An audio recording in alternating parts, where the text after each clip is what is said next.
নমস্কার।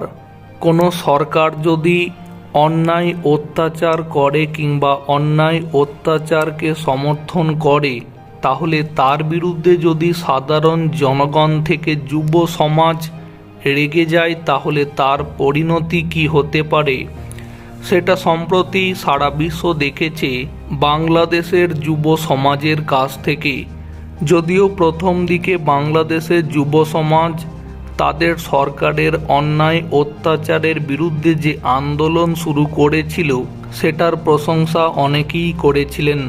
এখন ঘটনা হচ্ছে, পশ্চিমবঙ্গে তৃণমূল শাসনকালে আরজি করে যেভাবে জুনিয়র মহিলা ডাক্তারকে পরিকল্পিতভাবে খুন করে দেওয়া হলো, এই ঘটনাতে তৃণমূল নেতা, মন্ত্রী, বিধায়ক, সাংসদদের অনেকেই যেমন প্রতিবাদ করা শুরু করেছেন, ঠিক তেমনি তাদের মধ্যেই তৃণমূলের রাজ্যসভার সাংসদ সুখেন্দু শেখর রায়ও ইতিমধ্যে জানিয়ে দিয়েছেন, আজকে সমগ্র পশ্চিমবঙ্গ জুড়ে মহিলারা যে রাত দখল অভিযানে ডাক দিয়েছে, এই প্রতিবাদকে সমর্থন জানিয়ে সুখেন্দু শেখর রায়ও এই প্রতিবাদে সামিল হবেন এবং যোধপুর পার্কে তিনি ধর্নায় বসবেন।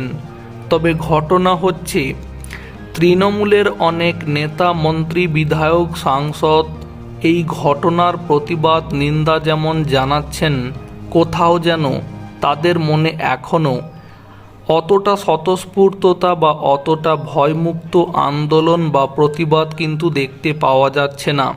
যেমন সুখেন্দু শেখর রায় এত কিছু করছেন, কিন্তু তারপরেও তিনি জানাচ্ছেন তার এই আন্দোলন এবং প্রতিবাদ সমস্তটাই তার ব্যক্তিগত।